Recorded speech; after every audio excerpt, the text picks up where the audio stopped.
Rezemos juntos. Santo anjo do Senhor, meu zeloso guardador, se a ti me confiou a piedade divina, sempre me rege, me guarde, me governe, me ilumine. Amém. Não vim trazer a paz, mas a espada. Irmãos e irmãs, à primeira vista, esta é uma das palavras mais desconcertantes de Jesus. Como pode aquele que é chamado de príncipe da paz afirmar: não vim trazer a paz, mas sim a espada?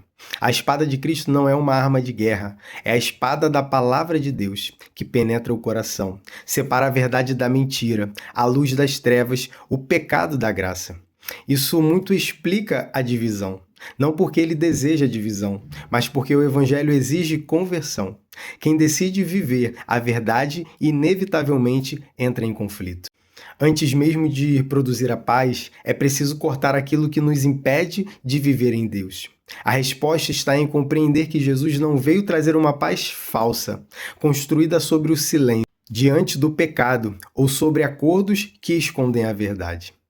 A paz de Cristo nasce da verdade.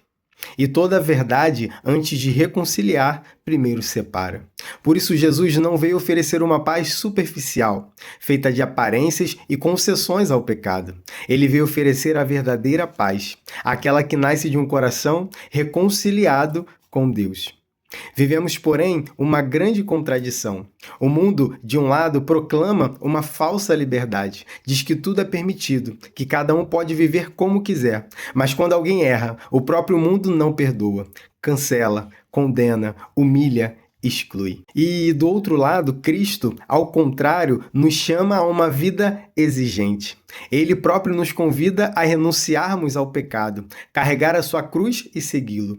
Mas quando caímos e voltamos arrependidos, ele é o primeiro a nos acolher, a nos amparar, a nos levantar, a nos dar força para continuar.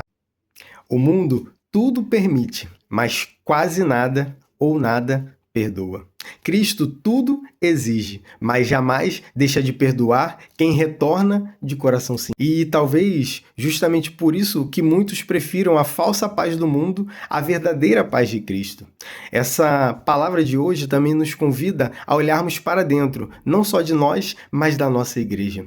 É doloroso reconhecer que muitas vezes a divisão não está fora, mas dentro e entre nós.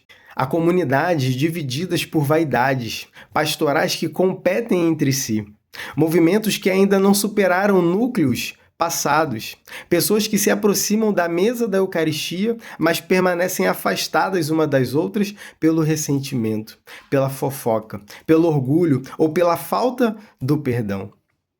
Nós recebemos o mesmo corpo de Cristo, mas muitas das vezes recusamos viver como membros do mesmo corpo. A maior vitória do inimigo não é fechar as igrejas, é fazer com que permaneçam abertas, mas nós com os corações fechados, povo igrejado e completamente dividido.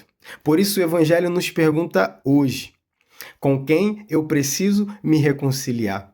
Talvez seja um irmão de comunidade, talvez alguém da minha própria casa, da minha família, um amigo do trabalho, talvez o meu vizinho, talvez uma pessoa que me feriu há tantos anos. Talvez seja comigo mesmo, ou então talvez seja com o próprio Deus. A história da igreja nos oferece um testemunho belíssimo dessa paz verdadeira que essa palavra hoje nos traz. Quando Santa Perpétua e Santa Felicidade foram conduzidas ao martírio, sabiam que dentro de poucos instantes entregariam a sua vida por Cristo, por amor a Cristo. Não havia revolta, não havia ódio contra seus perseguidores. Antes de entrarem na arena, trocaram entre si o abraço da paz, cheias de alegria, porque sabiam que nada poderia separá-las do amor de Cristo.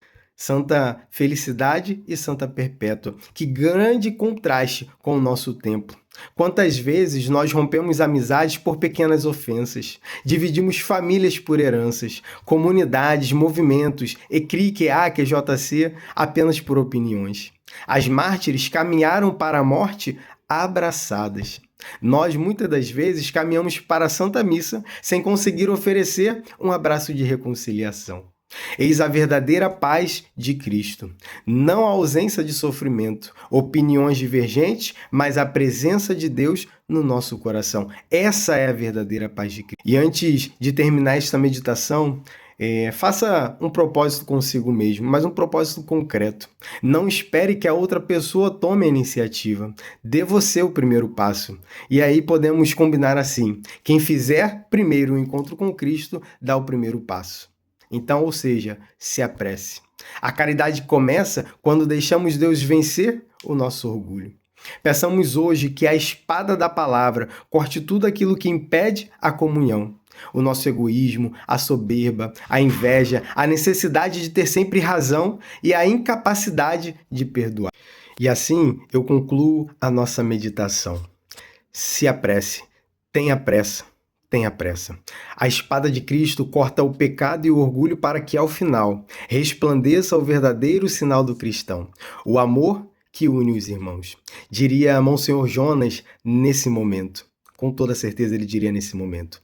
Mas o Senhor virá e ele não tardará. Que eu seja santo, santo, santo. Que eu seja sempre santo, santo, santo. Que a santidade da minha vida apresse o Senhor e ele logo virá. Deus te abençoe.